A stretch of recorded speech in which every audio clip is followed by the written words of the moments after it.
Members of the class of 2019, President McCullough, Interim Provost Beth Martin, honored guests, friends and families of the graduates, faculty and administrators. Good morning and welcome to the commencement exercises of the Gonzaga Law School class of 2019.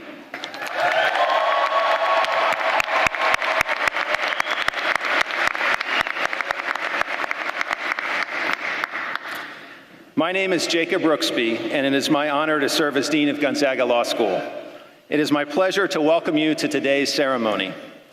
We begin our program this morning by honoring our homeland ancestors, followed by an invocation and the singing of our national anthem. I ask that you please rise and remain standing through the national anthem. I am pleased to invite Associate Provost and Chief Diversity Officer Raymond Reyes to come forward, followed by our Alumni Chaplain, Father Hess of the Society of Jesus, who will give the invocation. Good morning. In the spirit of the Jesuit practice, composition of place, we acknowledge that Gonzaga University resides on the homelands of the Spokane tribal people. This land holds the cultural DNA and the spirit of the first people of this place, the people of the river. It is their ancestors who are here and bring forth the power of this place, the knowledge that comes from the land. We are grateful to be on this land and ask for its support as we manifest our intentions during this gathering of hearts, minds, and spirits.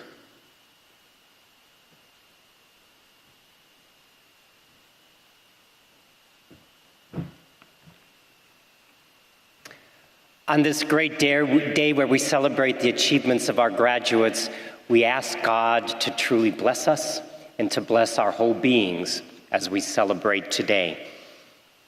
And so let us quiet our hearts and remember that we are in God's presence, and He truly is willing, does want to bless us as we celebrate this day.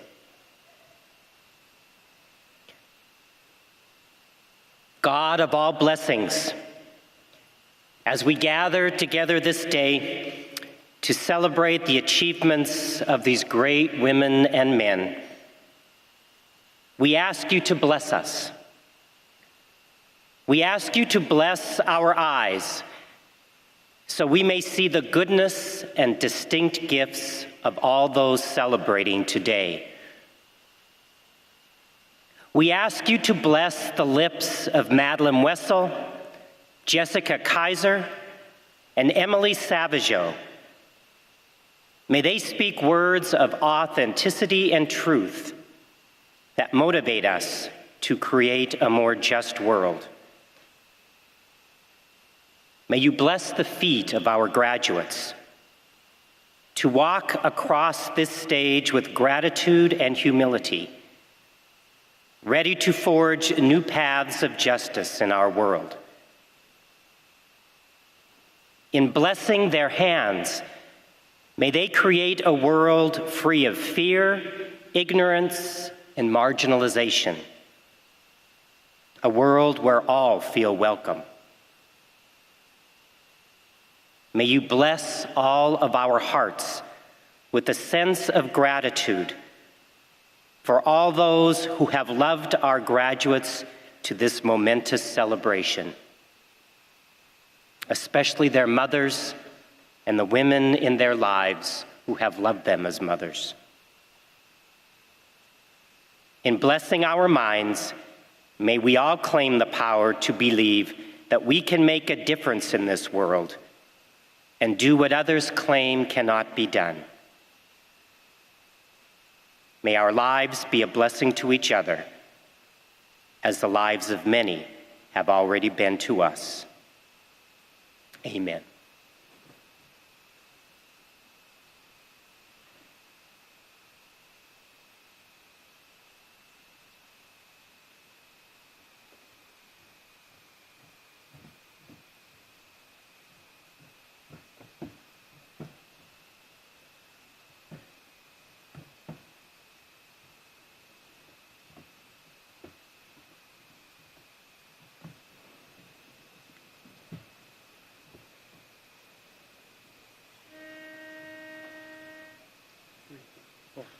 Oh, say, can you see by the dawn's early light what so proudly we hailed at the twilight's last gleaming, whose broad stripes and bright stars through the perilous fight o'er the ramparts we watched were so gallantly streaming, and the rocket's red glare, the bombs bursting in air, gave proof through the night that our flag was still there. Oh, say does that star-spangled banner yet wave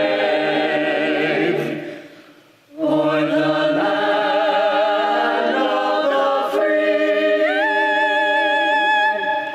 and the home of the brave.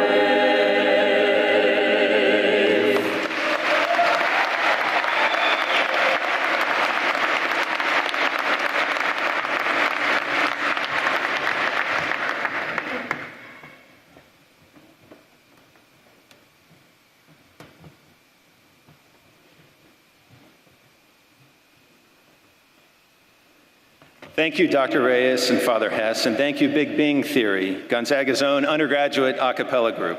Please be seated.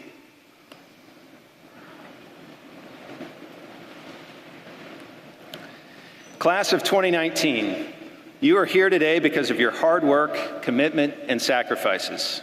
You are also here because of the hard work, commitment, and sacrifices of your family and friends, and many other people.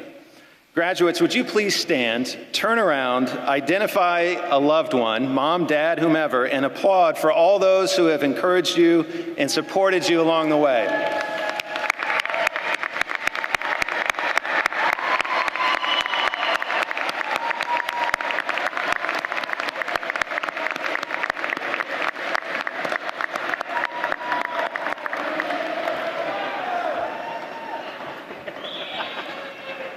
Remember this moment. It's beautiful. Throughout your time with us, no doubt there have been some late nights and early mornings, some occasional struggles, and many good times. It's unavoidable. Law school is not easy. But the people who have helped you, educated you, and sometimes confounded you are sitting right here in front of you. I would like to ask the faculty of the law school to please rise and be acknowledged for all their hard work.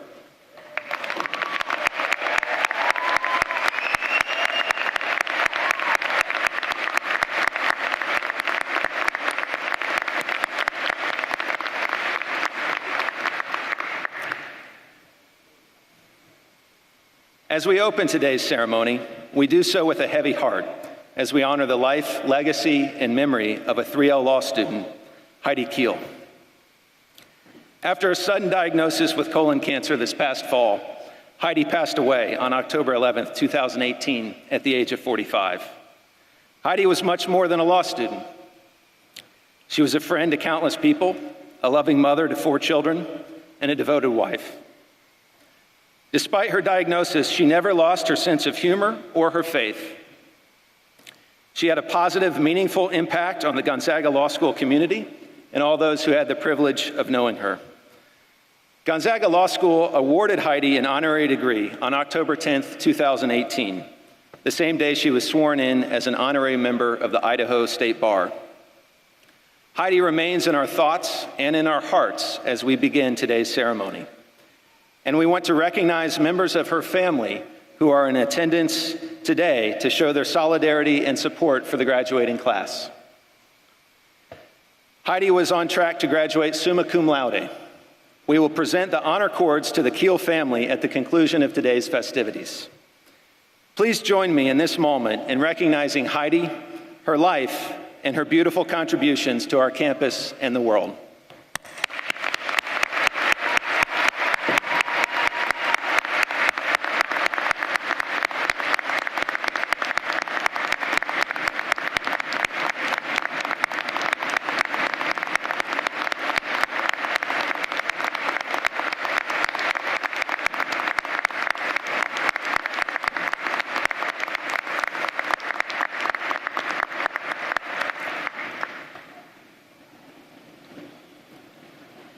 It is now my honor to introduce to you Dr. Thane McCullough, President of Gonzaga University.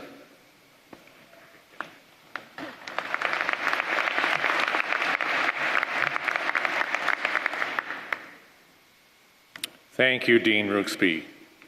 Good morning, everyone.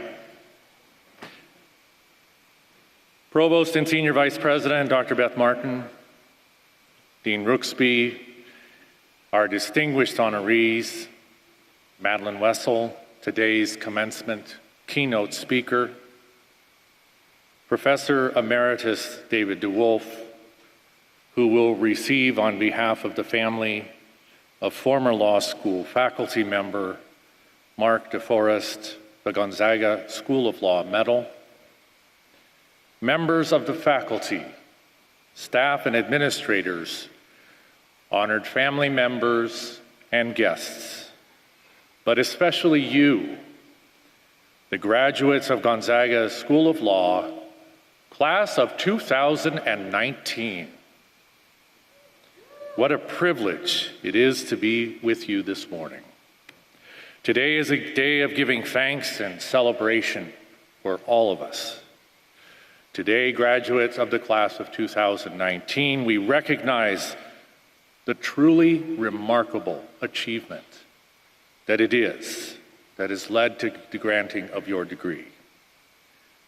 Some of you entered law school immediately following your undergraduate work, but some of you did so having first spent some time entering and working in the professional world, gaining hands-on practical experience. Many of you here today are accompanied by spouses, partners, daughters, sons, and extended family, all of whom have also come to celebrate you and your accomplishment.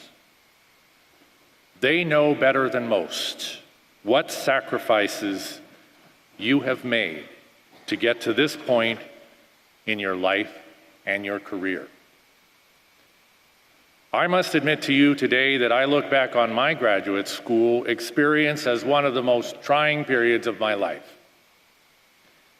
Acknowledging the practical reality that I was pursuing my graduate studies as well in a foreign country, I clearly remember the frustrations which came with having to constantly juggle time for my studies and research with the demands of family, an often unfulfilled desire to maintain friendships, and working to make ends meet. It is thus with sincere appreciation for the sacrifices you and those who love and have supported you have made that I join together with my colleagues in congratulating you. As you go forth from this day, I hope you will carry these thoughts with you. In your dreams and your aspirations for the career that will unfold before you, you carry the hopes and the aspirations of this university and this school of law. We will miss you, but we look forward to celebrating your many achievements to come with you. Without question, you each will find opportunities for achievement and success in your future work. We hope you will take time to nourish your hearts and your faith along the way.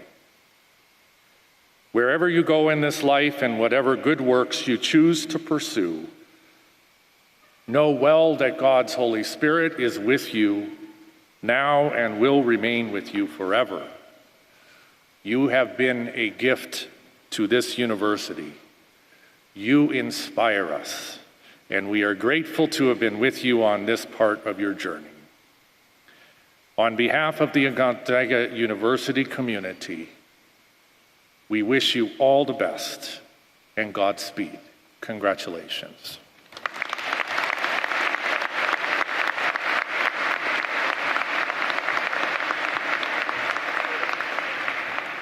Thank you, President McCullough.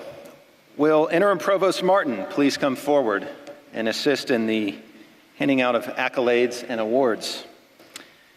Each year, we confer the Dean's Academic Achievement Award on a student who has demonstrated exceptional academic performance and has achieved the highest cumulative grade point average during his or her studies. This year's recipient of the Academic Achievement Award is Jason J.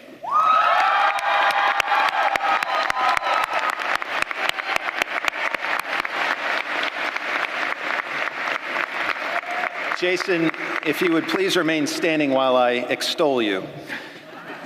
Jason J. graduated from Seattle Pacific University with a Bachelor of Science degree in psychology. While at Gonzaga University School of Law, Jason was an articles editor for the Gonzaga Law Review and a Thomas More Scholar. He also participated in Mission Possible trips, received the Tutor of the Year Award in 2018, and practically lived in the library representing LexisNexis and offering students free candy. After graduation, Jason hopes to build a career that focuses on reforming the criminal justice system. But first, Jason will spend the 2019-2020 term clerking for the Honorable Susan Owens of the Washington State Supreme Court. Jason would like to thank all his family and friends, especially his boyfriend, Ian Greenberg, and his best friend, Summer Veet, who were always there to support him.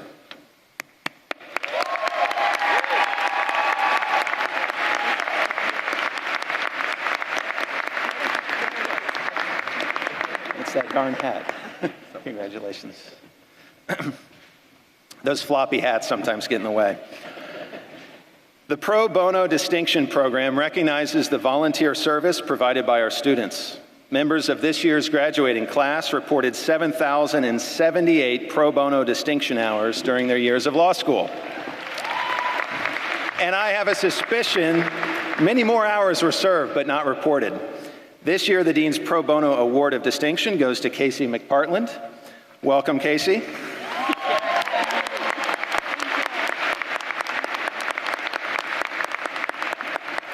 Casey comes from a small farming community where her family has been farming for 3 generations. She attended Washington State University with degrees in communications and Spanish.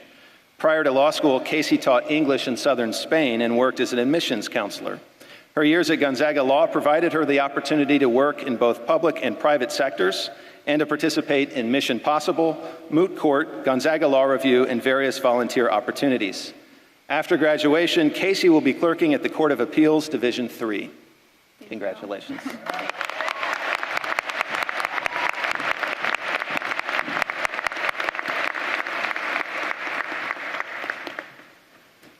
Gonzaga Law School thrives because of the dedication of its faculty and staff. This year, for the first time ever, we recognize the achievements of a staff colleague by establishing an annual Staff Excellence Award, which comes with a cash prize in recognition at this ceremony. This year, a selection committee solicited nominations from students, faculty, and staff, and made recommendations to me for the inaugural winner.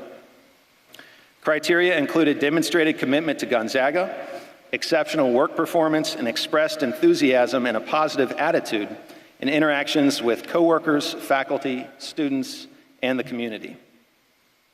The inaugural winner of the Gonzaga Law School Staff Excellence Award garnered nominations from people across the building. A 1L student wrote, "The nominee always treats me as a priority and acknowledges that my issues are pressing. She is always cheerful and accommodating." A staff colleague in the clinic wrote, "The nominee embodies the qualities of what one would consider an ideal staff member. She is efficient, organized, reliable, and always willing to dig as deep as needed to solve any problem. Moreover, her laughter and good sense of humor are contagious." As another colleague in student affairs put it, "The nominee is so devoted to students in the community that she always comes to commencement to cheer on the grads, even though she is not working. I think the impact that this year's winner has on our law school community can be summed up by one nominator's comment. Her demeanor shows the power of positive thinking every day." It is my honor to bestow the inaugural Gonzaga Law School Staff Excellence Award to our beloved and hardworking IT support technician, Daylene Niner. Daylene, please come to the stage to be recognized.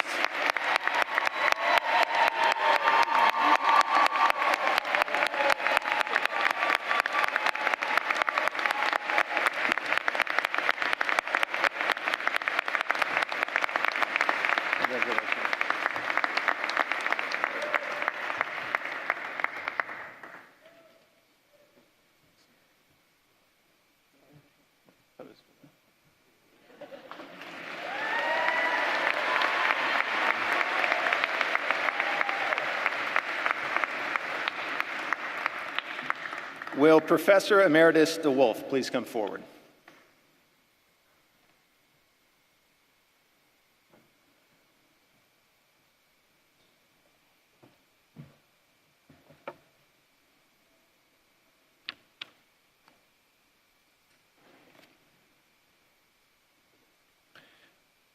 The Gonzaga Law Medal is bestowed by the School of Law upon deserving individuals who have distinguished themselves in the service of justice.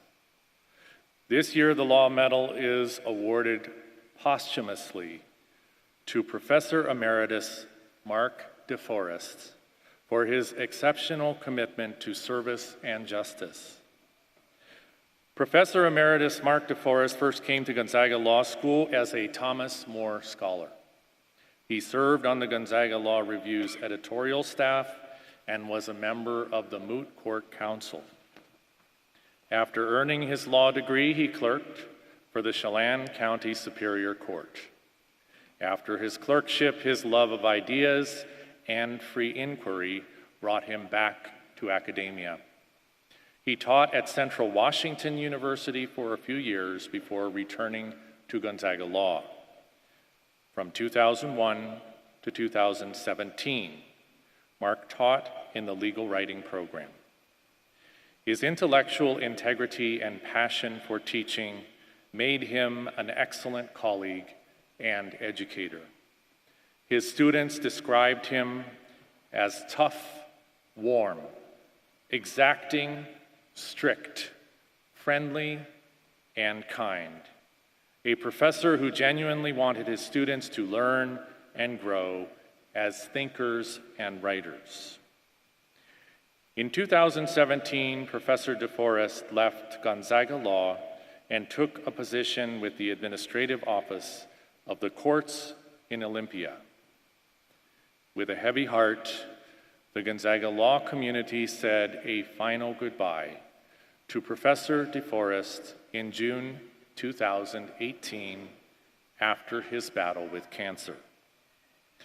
Today, Gonzaga University School of Law is pleased to recognize Professor Emeritus Mark DeForest for his exceptional commitment and service to justice. His longtime friend and colleague, Professor Emeritus David DeWolf, will accept the Law Medal on behalf of Mark's widow, Azelle.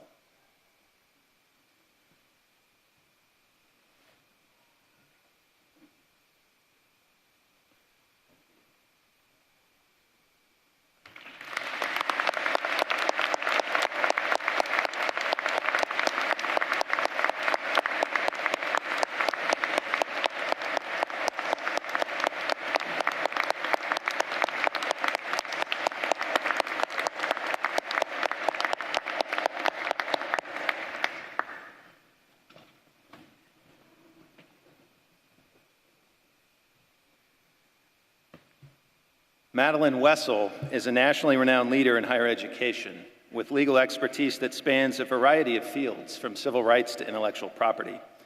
Her distinguished career embodies Gonzaga's values of public service, social justice, and professional excellence. Madeline Wessel currently serves as University Counsel and Secretary of the Corporation at Cornell University. She is the first woman to hold that position. Before joining Cornell, Madeline served in legal leadership roles at Virginia Commonwealth University and the University of Virginia. Prior to her service in higher education, she served as Deputy and later Chief Deputy City Attorney in Portland, Oregon, where her focus included constitutional law, civil rights, affirmative action, and employment law. During her time in Oregon, Madeline received several awards, including the Judge Mercedes Diaz Award, for a person who has made an outstanding contribution to promoting minorities in the legal profession, and the Ogalla Merit Award for exemplary contributions to justice and striving for equal rights for all Oregonians. I first met Madeline when I was in law school. She agreed to advise me on an independent study. I distinctly remember going to her office and sitting nervously as she reviewed my work and offered me tasty chocolates from Trader Joe's. As a kid who grew up in the Midwest and then headed to Virginia for schooling, she was the first person I had the opportunity to get to know who exuded a true West Coast vibe, which was quite unusual in the hidebound culture of Virginia. I was as intrigued as I was intimidated. What intimidated me most about Madeline was her incisive mind and how she could combine theoretical concerns with the brass tacks of what law actually means to people and places. Unlike other professors who had given soft praise for what I thought was my best work, Madeline pulled no punches. She scrutinized every sentence, challenged my assumptions, and then left me thinking about legal or policy issues I didn't even know existed, all while cheerfully calling me kiddo. Through telling me stories of her own travails of working within a university bureaucracy, she simultaneously opened my eyes to the subtle double standards that professional women like her face in academia, as well as inspired me to pursue a career where I might help change them. When I returned to the University of Virginia after legal practice to pursue coursework toward a PhD, Madeline was the first person I sought out as an advisor. She once again took me under her wing and offered honest assessments and chocolates. I worked hard because I did not want to disappoint her. More than that, I came to crave her life advice as much as her editorial feedback. Both of us being married to physicians, we shared stories of the balancing acts required for couples pursuing independent professional careers. Her and her husband's multi-layered story of success, which involved mutual sacrifices and at least one dramatic move across the country, gave me hope. As I reflect on these experiences almost 10 years ago, I realized that Madeline's support of me went beyond what was customary or expected given her role in my degree program. When others, including some of my own family, doubted my career choices, Madeline assured me I was cutting a path towards something. Madeline was more than a mentor. She was a sponsor. She believed in my potential and was willing to invest her own reputation to help create opportunities for me. My hope for today's graduates is that you are fortunate enough to find your own Madeline, someone in the profession who encourages you and believes in you, someone who trusts you and advocates for you, someone who thinks critically about your life and career, not just their own. Sponsors see your potential and want you to meet it, even when you don't see it yourself. And they offer advice so good that sometimes it hurts. That person may already be in your life, or they may not. That person may be in the audience today, who knows? I do know this: forging a lasting and happy career requires curation, and a sponsor can help shape your life as you live it. It is my honor to introduce to you my friend, my mentor, and my sponsor, Madeline Wessel.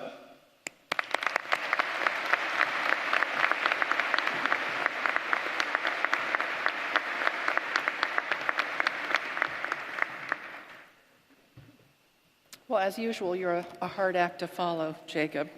Gonzaga Law graduates of the class of 2019, congratulations. It's an exceptional honor to be with you here today and to see my brilliant and beloved former student, Jacob Brooksby, serving as your new dean. One day, I hope that all of you will have a chance to look at someone that you have mentored and cared for many years and say to yourself, how wonderful is this? You have all worked hard to get to today, and you should feel so very proud of your accomplishments. It has doubtless been a long road for some of you, and the path ahead will also take effort and commitment. You're also entering the legal profession at a time of instability and uncertainty. The world we are living in today seems fraught with turmoil. I worry about the toxic political times we are experiencing, the environmental degradation that seems spiraling out of control on our earth, the cruelty and injustice suffered by vulnerable people all around the world and right here in our own backyards. Sometimes the sense of hopelessness that any of us can actually change this. Recognizing these challenges, the title of my talk today is It Ain't Perfect, But. The ain't perfect part comes from my grandfather, who would respond to my occasional lamentations about the state of the world by gently reminding me that nobody promised us perfection. It ain't perfect, he would say, but. Now, as you'll see, most of my talk today is about the but.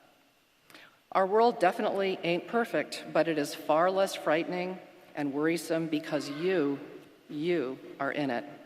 Because what you can do will matter, and because the passion and excellence of your minds and your craft as lawyers is powerful. While our world may be torn and a bit tattered, we lawyers can make a difference, we lawyers do make a difference, and we are counting on all of you to help make this imperfect world better as you leave Gonzaga and move on. I'm going to recommend 4 principles that I think can help you on this road. Principle number 1, don't forget to find the joy. No matter how busy you are, no matter how stressed you are, no matter how much debt you may be in or how hard you think it might be to achieve specific career goals, you simply have to stop long enough to find your joys in life. Don't put off looking for them until tomorrow or until after you've fixed all those problems or achieved all those other goals. Do it now.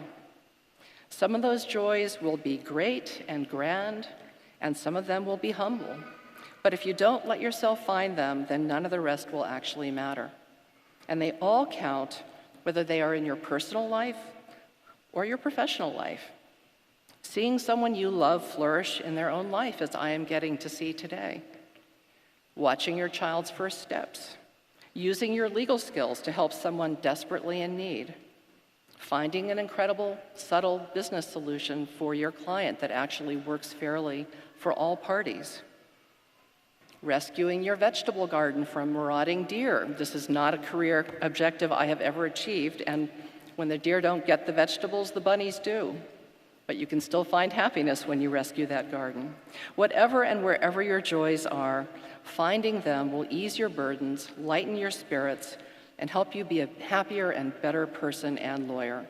As Joseph Campbell wrote, we cannot cure the world of sorrow, but we can choose to live in joy.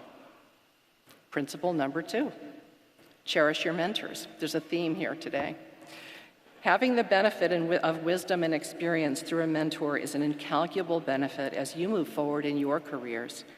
And mentors often bring something rare along with that, the capacity for dispassionate advice. When we turn to family and friends for counsel, there's always going to be an element of subjectivity and loyalty and love intrinsic to their perspectives. Mentors look at us in different ways and sometimes give us sound knocks on the head that are really important. Make sure you create opportunities for this and listen when those caring knocks come. And finding and keeping mentors actually takes work, and as it turns out, most of the work may be yours. You can't necessarily expect that a potential mentor will reach out to you first. That mentor may be an accomplished and successful person, and thus they may also be a tired and busy and sometimes overwhelmed person. They may not think about finding you. You may need to find them. And if you want mentorship to work, you need to keep on working to keep those relationships going. U.S. Senator Mark Warner offers some wise words on mentorship and life that also leads right next into my 3rd point. He wrote, "My success was due to good luck, hard work, and subordinate advice from mentors and friends. But most importantly, it depended on me to keep trying after I had failed." Principle number 3, place some trust in chance because happy accidents happen, sometimes after failures. I'm now the first woman general counsel of my Ivy League institution, but I have to confess that getting there was just a total accident. In fact, my entire career has been one long exercise in a lack of planning. It's turned out okay, though, even more than okay. Sometimes a picture is worth 1,000 words. So to illustrate, let's talk a little bit about my truly accidental career. After clerking, I started off as a young junior faculty member, had my first child, and decided I really did want to try and make some small impact on civil rights. One case I got involved with at the time was a lawsuit against the Boston Police Department for racial brutality. I met a lawyer during that process who accidentally ended up changing my accidental life. Here's what she did. she gave my name to somebody who gave my name to somebody else. The next thing that happened was I was asked to apply for a job with the Massachusetts Department of Justice to work in the first ever civil rights enforcement unit for the state. And it was another accident when I interviewed for that job that the Deputy Attorney General who interviewed me happened to also be the same person who created the National Organization for Women with now U.S. Supreme Court Justice Ruth Bader Ginsburg. I told the Deputy AG that I was incredibly interested in working for her and for the Attorney General, but that I already had one baby and would likely have another within a few years. My husband was a new medical faculty member who had absolutely no flexibility in his schedule, and I needed to work half-time. She paused, she looked across her desk at me and said, "Nobody ever let me work half-time when I was raising my kids, but I'll think about it." And she did, which meant that I became the first person in the history of the Massachusetts Department of Justice to share a job. And I was able to keep working while raising first one baby and then another. Those were opportunities that no parent before me had ever had in that office. And that Deputy AG became my first professional mentor and an incredible guide, and ultimately a friend. My career accidents continued with a move to Portland, Oregon for my husband's job. I found a half-time job with the city, but I ultimately became Portland's chief constitutional and civil rights lawyer. I was profoundly lucky in those years to be charged with drafting the first civil rights protections for gays and lesbians, the first civil rights ordinance in Portland's history, and the first fair housing ordinance, and a host of other progressive laws for the city government. In the face of the Supreme Court's about-face on affirmative action, the city also decided to conduct a study examining race and gender discrimination in the regional construction trades, and that became a major focus of my work for many years. Those were incredibly fulfilling years where I had the great luck, and it was luck, to be doing really interesting work that could actually help and make a difference in other people's lives. But don't assume, graduates, that my work has always been fulfilling. Along the path, there have been stretches that exemplified today's theme of it ain't perfect. Some years were actually downright miserable. That could happen to you. But you persevere, you grow, you tough it out, you learn some new things, and you make it work. And this is the really important thing. You trust a bit to chance. As the Reverend Martin Luther King put it, we must accept finite disappointment, but never lose infinite hope. I could never have imagined the path that my own career took, and I certainly didn't plan it, but it's been good, even more than good. Okay, principle number 4, set your moral compass straight to do the right thing. From a moral and political perspective, the work I was lucky enough to do in Portland around civil rights and justice was probably the most important and fulfilling of my career.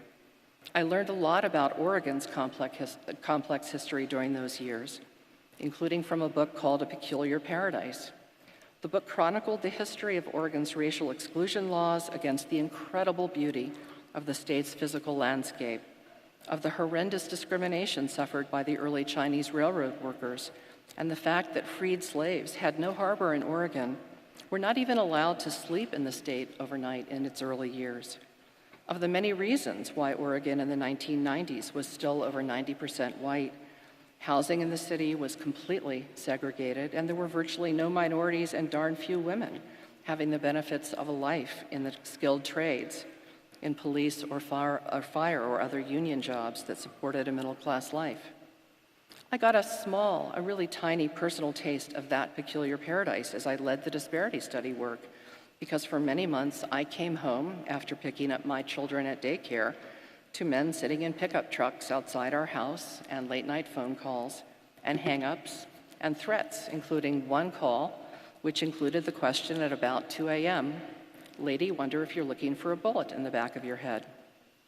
Nobody ever did anything to me, but there are plenty of passionate lawyers around this country and the world for whom doing the right thing has been incredibly costly. As you move into your careers, there will be many different ways to do the right thing, to act with integrity, with an eye towards the common good, something our country and our world needs rather desperately. To again seek help from Martin Luther King, the time is always right to do what is right. Some of you may choose a path that involves fearful perils and tremendous economic sacrifices in your work domestically or abroad. We can only have profound respect and gratitude towards those with the courage to make such choices. Some of you will choose public interest law, or teaching, or government service, or higher education law. Some of you will work in the private sector with firms or in-house with companies because you're interested in what the private sector can do for our communities, or because you have huge loans, or because corporate law turned out to be the most intellectually challenging thing you studied in law school, much to your surprise. Here's the thing: you can do the right thing wherever you work and whatever type of work that you do, if you act with integrity and you keep that moral compass strong. Such an engagement with community and ethical values seems so deeply embedded in Gonzaga's rich history and traditions. As your former dean and now Professor Dan Morrissey has written, because of our heritage, we have always infused the law with a special ethic of concern, and our graduates have thus had a rich and meaningful impact on our profession. It is not too wild a dream that our students will still hear such a call. So, our world ain't perfect, but you can make our world better in a myriad of ways, and in your own ways. It may help your path along that path if you cherish your joys and your mentors, if you are brave enough to embrace chance, and whatever path you follow, if you take care to set your moral compass straight.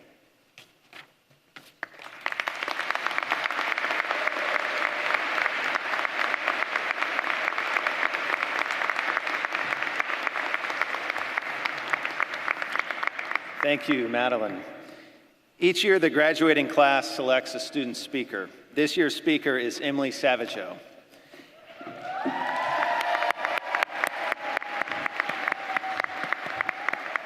Emily grew up in Fort Walton Beach, Florida, and attended Auburn University, majoring in Spanish and business.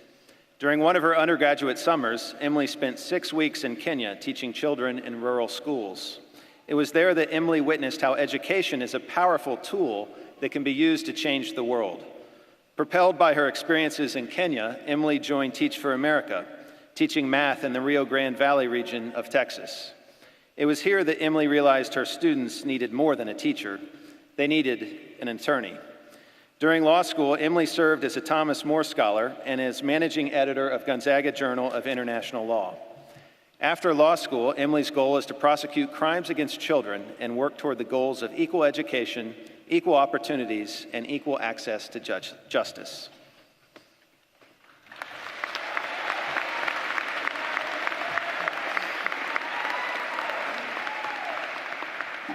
Thank you.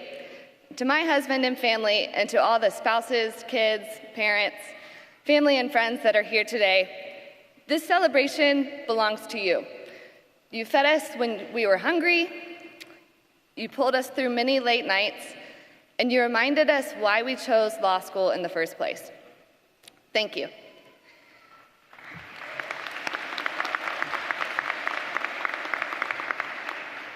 To our professors, to Dean Rooksby, and to our Gonzaga Law family, bless you. This class is a lot to handle. We ask questions, we fight back, and we've given you many, many, many headaches. But through all of it, you teach us, you encourage us, and you make us better. Thank you.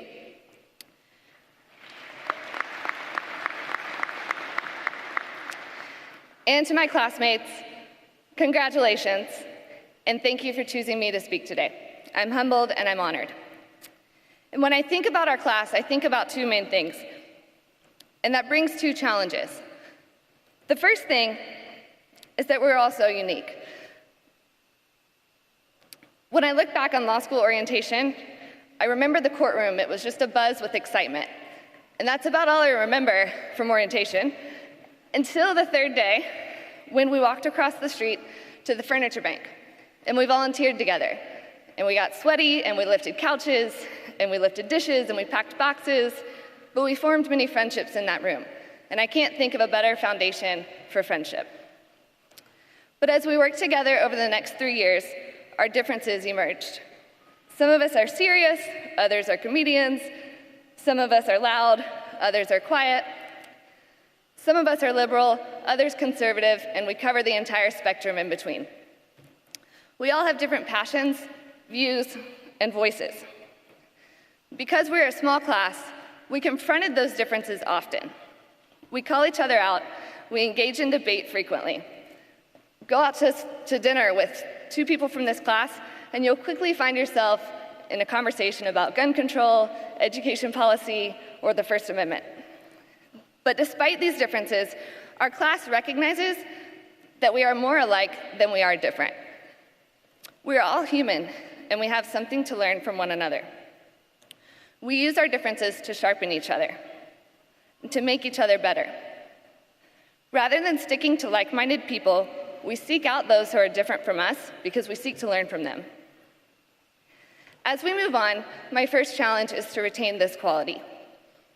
In the words of Maya Angelou, we should prepare ourselves to be a rainbow in somebody else's cloud. Somebody who may not look like you, may not call God the same name that you call God, if they call God at all. They may not eat the same dishes, they may not dance your dances, and they may not speak your language. But be a blessing to somebody, because we are more alike than we are different. My first challenge is to do just that as we move forward. Be a blessing to somebody every day. The second thing that stands out to me about our class is the many changes we've been through together. We watched the 2016 election unfold. We cheered Gonzaga on to the Final Four. We welcomed a new dean and new faculty members. Our moot court teams and our journal performances raised the bar for classes to follow. We also experienced major loss when we lost Heidi. But she was, and she always will be, a rainbow in the clouds. And in Heidi's honor, we hosted many successful events and made them better than ever before, including Heidelberg, the human race, and objection. We learned and we grew from each change, and now we face many more. The end of law school feels like the end of the road. Most of us really have no idea what's coming. We make plans and we chase goals, but we are going to continue to face obstacles and changes. It's just part of life. But when we change, we grow. We refine our values and beliefs. We become stronger, more compassionate, and more flexible. So my second challenge is that we would embrace the unknown. Run toward what scares you. Ask why. Do not be afraid to quit a job, shift careers, or take a leap of faith. Say yes. The moment we become complacent is the moment we should move on, because by embracing change, we will uncover new opportunities, sharpen ourselves, and make the world around us a better place. So may we never stop learning, and may we always strive to be a rainbow in somebody else's cloud. Thank you.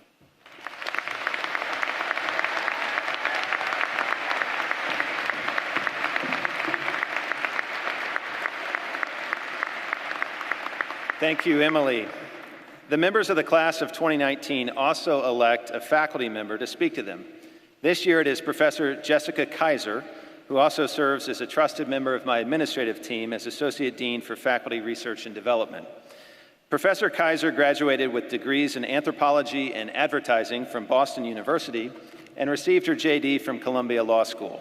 Before joining the Gonzaga faculty, Professor Kaiser taught at Loyola New Orleans College of Law and practiced law in New York City as a member of the Transactional Intellectual Property Group at Kirkland & Ellis, LLP. Professor Kaiser teaches in and writes in the area of property law, corporate law, and intellectual property.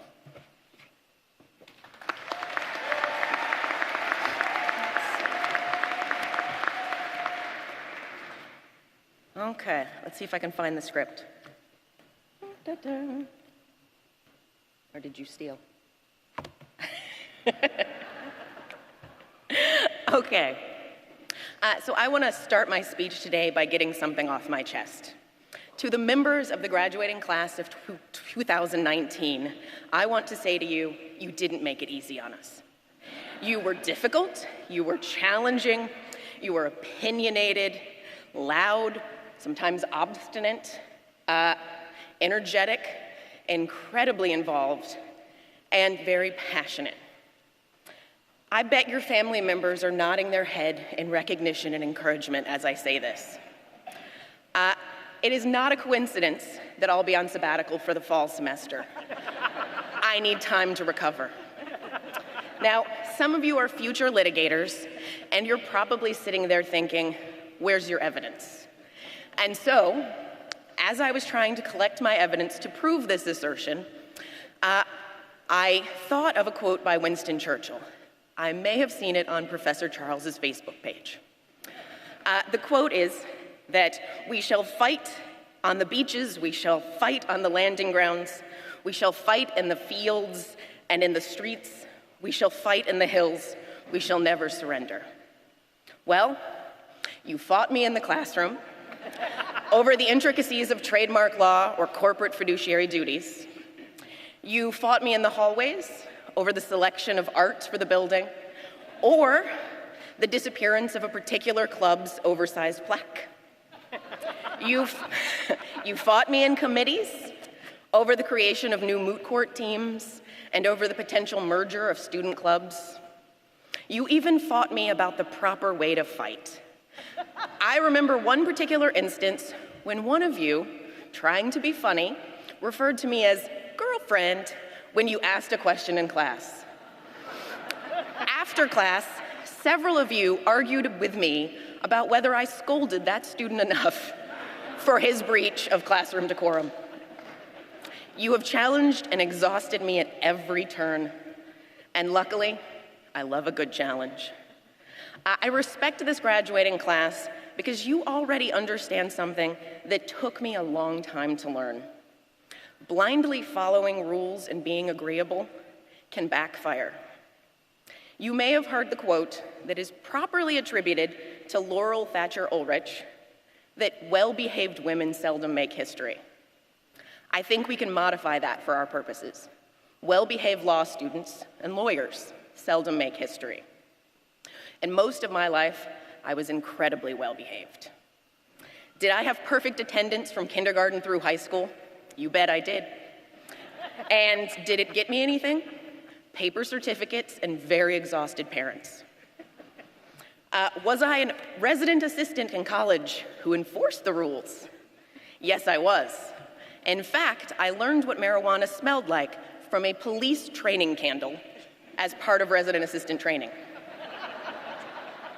When I started at a law firm in New York City, I learned how to dress from a book on professional dress for law firms, a real book made of paper, and I dressed so conservatively that the law firm management, who wore Armani flip-flops and business shorts, quietly invited me to the summer social for Orthodox Jews.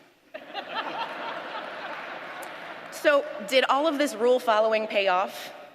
I did get to attend wonderful schools, and I did have a large law firm job in New York City, but I wasn't happy. I was overworked. I rarely got to see clients or see the fruits of all of that work I put in. And it wasn't until I started to speak up for myself and fight for myself that I actually received advancement opportunities. Eventually, I was able to fight for pro bono clients that inspired me, and that actually inspired me to take a huge risk and go into teaching. And that risk led me here to Gonzaga. And in spite of everything, I don't regret it. It's probably clear to you that the legal profession is in a state of drastic change.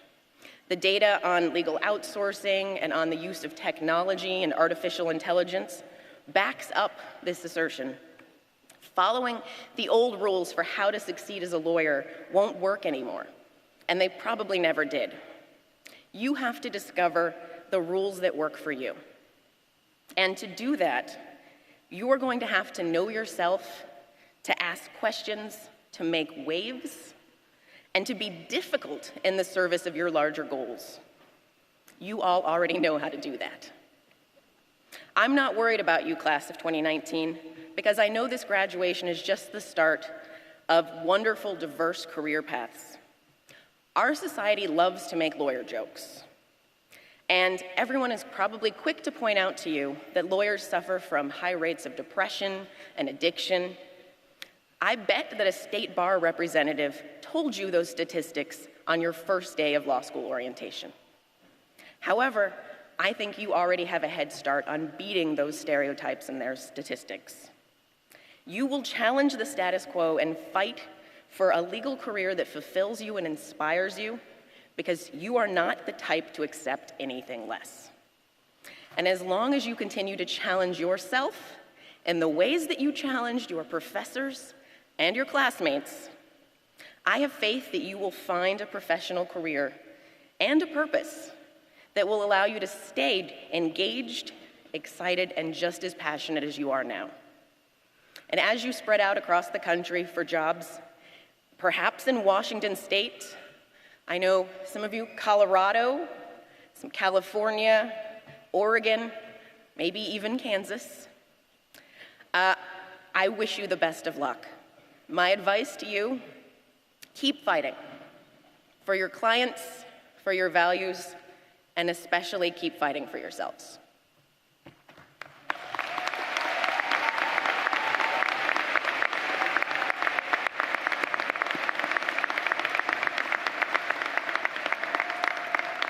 Thank you, Associate Dean Kaiser. We are almost to that moment you all have been anxiously awaiting, the conferral of degrees. The years have passed, exams are over, and the celebrations are about to begin. The class of 2019 will always hold a special place in my heart because your last year at Gonzaga Law School was my first year as dean. During the past year, I've had the honor and privilege of meeting and interacting with you, even teaching some of you in class at 8 a.m. on Fridays. I admired the commitment you have to each other and the contributions you have made to our law school, and I look forward to tracking your successes in the years to come. Our faculty has pushed you to learn and to grow, and I have no doubt that they have prepared you to be excellent lawyers. Please stay in touch with them. Please stay in touch with us. We are elated you are at the finish line, but we are sad to see you go. All right, now things are about to get serious. It's time to make this official.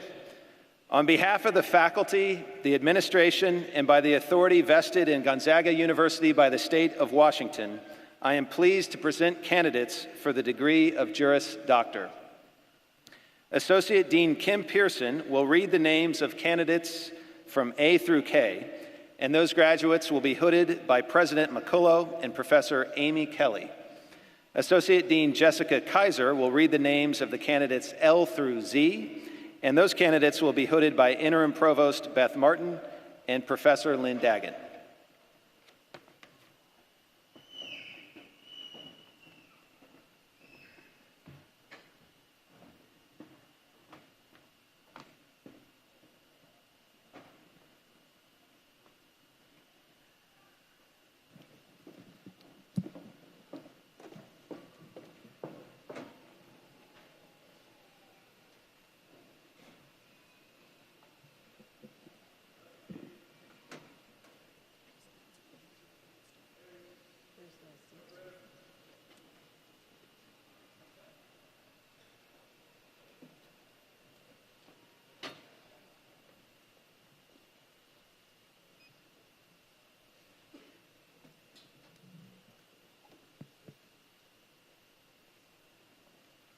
Shaden Akeson.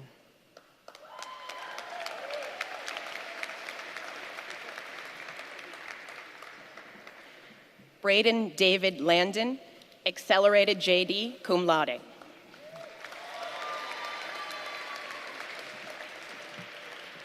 Ethan Troy Anthony, JD MBA. Kaya Latexier.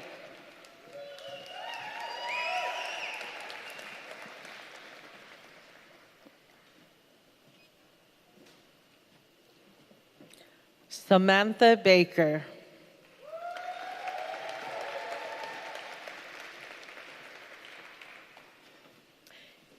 Carrie Lofts, summa cum laude.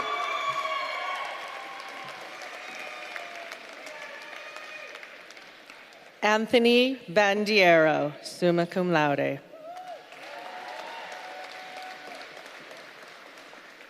Nicole Luth, cum laude.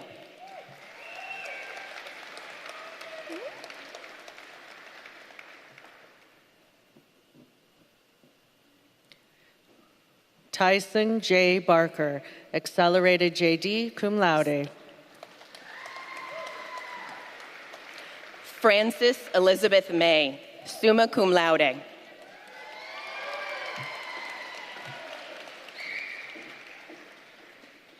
Charlie Beckett.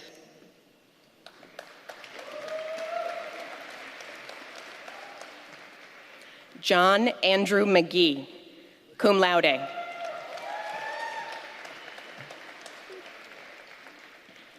Noran Christine Betas, cum laude.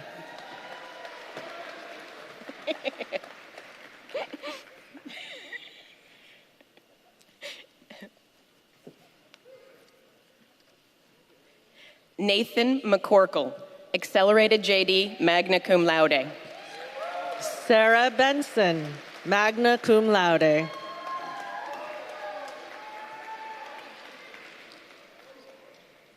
Christopher McManus.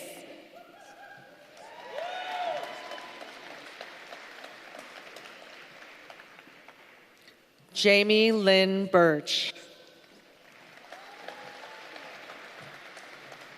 Casey McPartland, cum laude.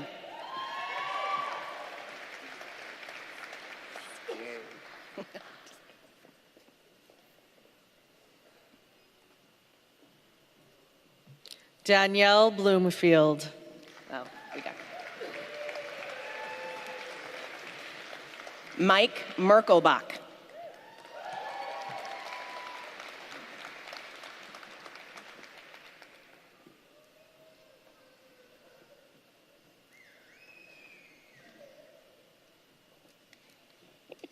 Eleanor Jeanette Boatman.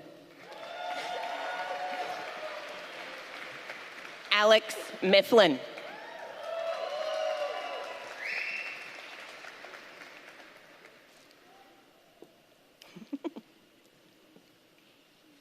Joshua Brandt.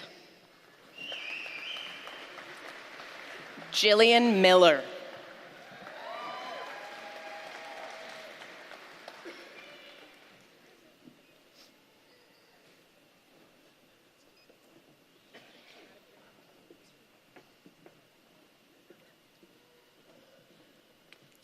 Thomas Burford, cum laude.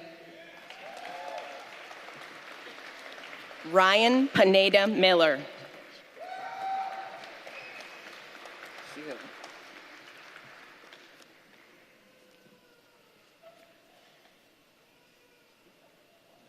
Aspen Butzler, cum laude. Sierra Marie Mender, magna cum laude.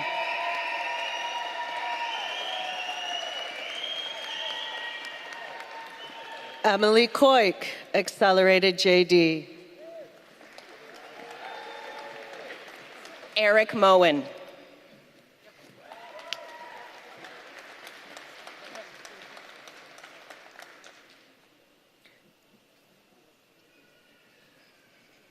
AJ Cope.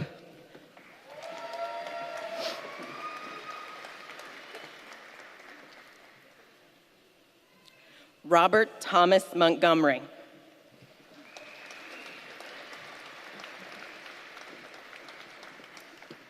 Hannah Ray Correll, JD, MBA, cum laude. Rena Eileen Hope Morales, cum laude.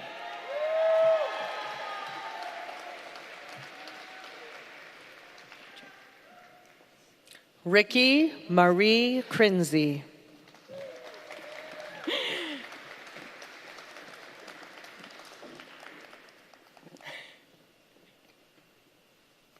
Jack Mosby, JD MBA, accelerated JD, and cum laude.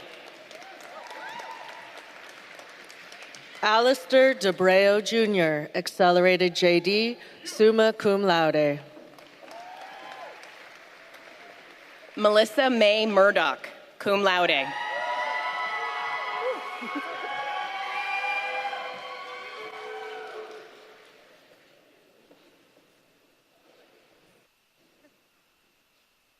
Emma Lee Neal, accelerated JD.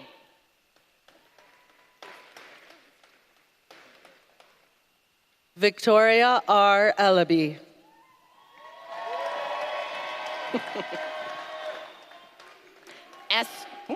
Esther Vanessa Olivares.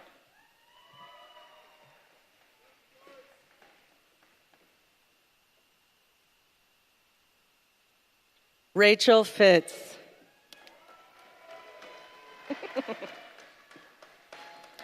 Brianna Ortega, magna cum laude.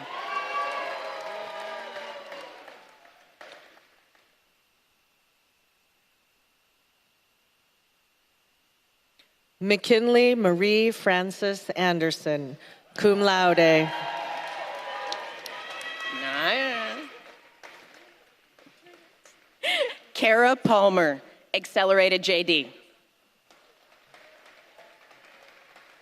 Don't rush. Brooke Frickleton, cum laude.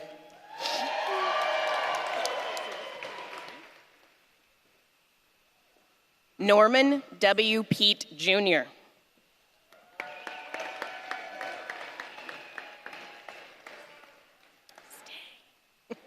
Eric Geiger, summa cum laude.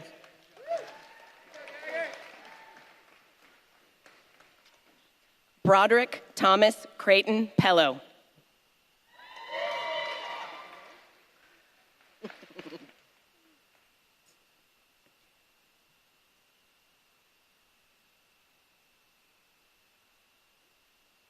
Kathleen Marie Geyer, cum laude.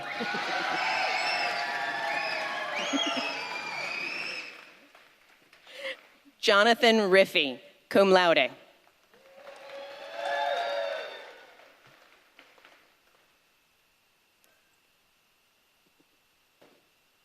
Sather Gowdy.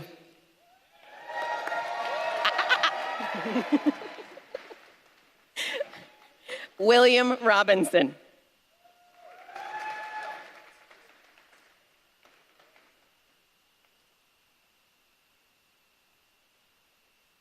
Josh Griffin.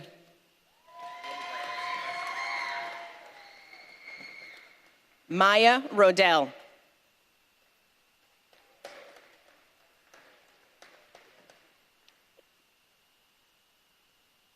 Lane Gillette.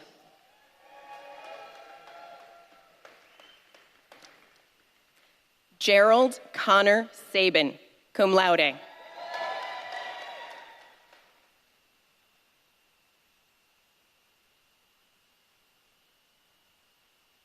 Whitney Hall, magna cum laude.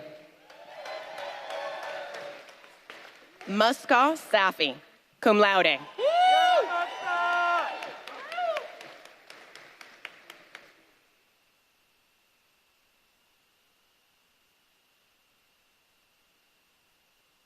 Emily Hazen, JD, MBA, summa cum laude. Asif Salim, cum laude.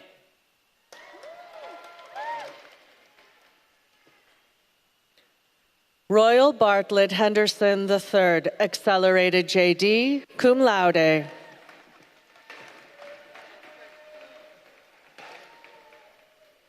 Emily Grace Savageau, summa cum laude.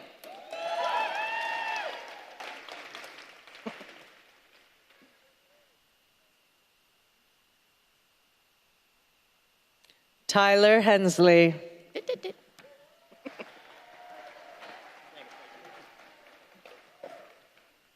Cody Daniel Schmidt.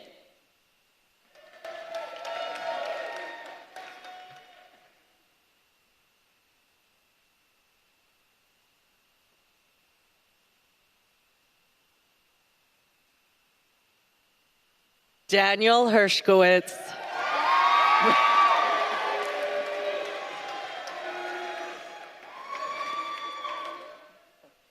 Mary Rebecca Scott, magna cum laude.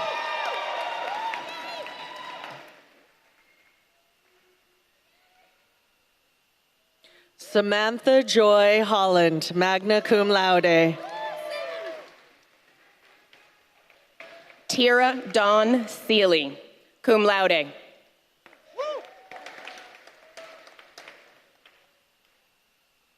Christine Ryan Hotchkin, cum laude. Bradley Wayne Sharp II, cum laude. Amanda Hunter, summa cum laude. Jessica Simmons, accelerated JD, cum laude.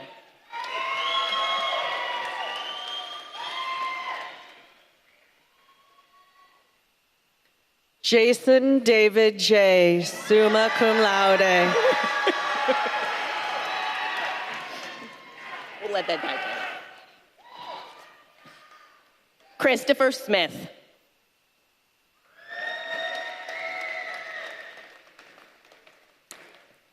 Connor Jepson, cum laude. Isaac Brooks Smith, cum laude.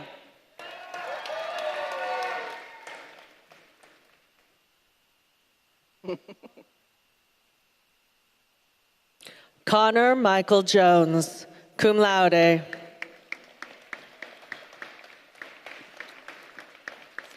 Destiny Soto.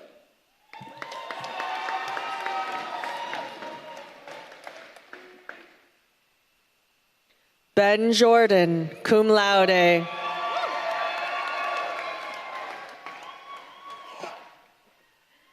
Amelia Strand, accelerated JD.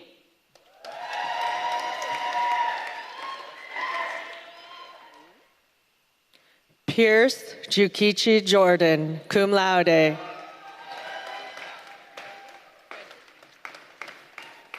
Joseph Sullivan.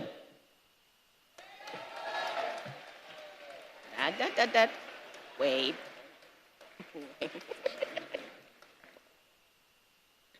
Holly Joyce, cum laude.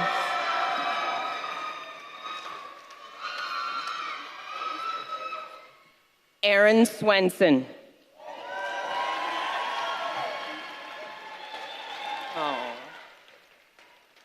Megan Renee Julian, cum laude. Samuel Reed Thomas, cum laude.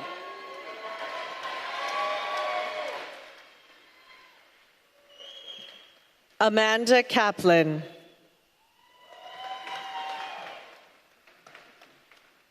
Ethan B. Vody, magna cum laude.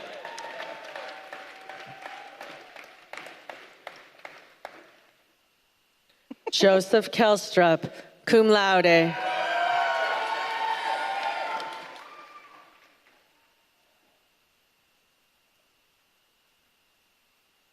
Ashley Michelle Walker, cum laude.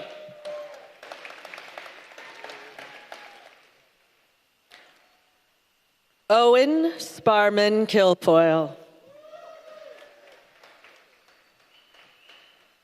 Sarah Elizabeth Ward, cum laude.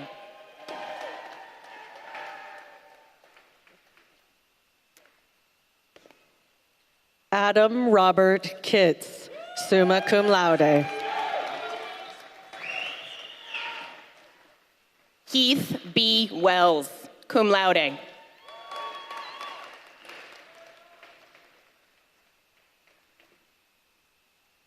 Hannah Grace Rab Kitts, cum laude.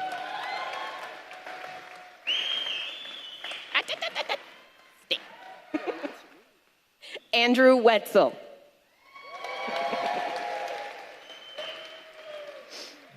Tommy Kneber, cum laude.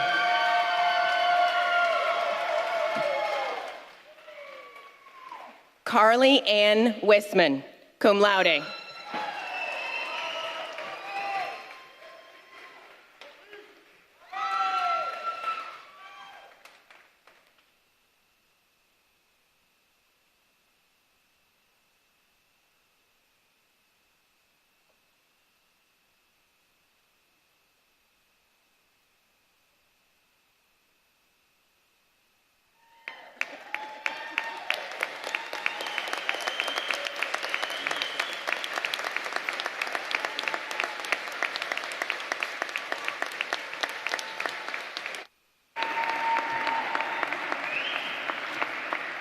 Congratulations, class of 2019. You may now move your tassel to the left.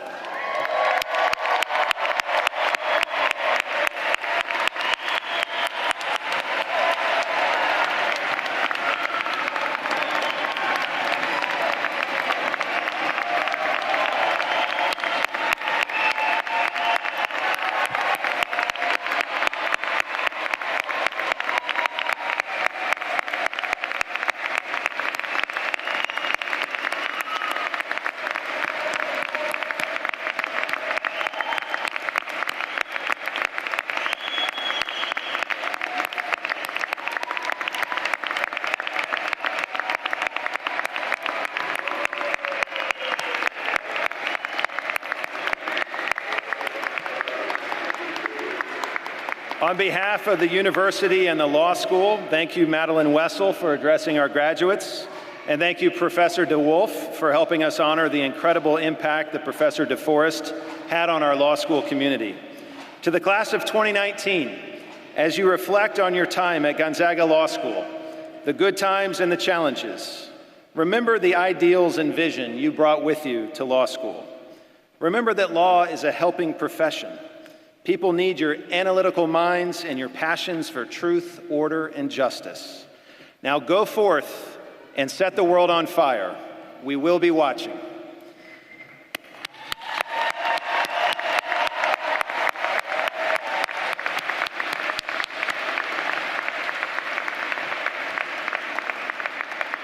President McCullough, Interim Provost Martin, and honored guests, it is my honor to present to you the graduating class of 2019.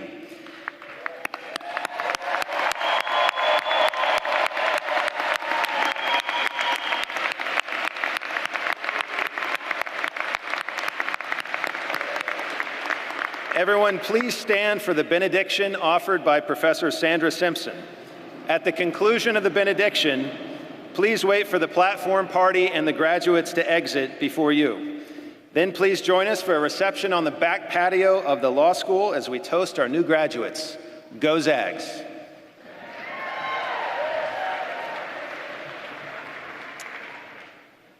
Graduating class of 2019 and our friends and family and faculty, please bow your heads for the benediction.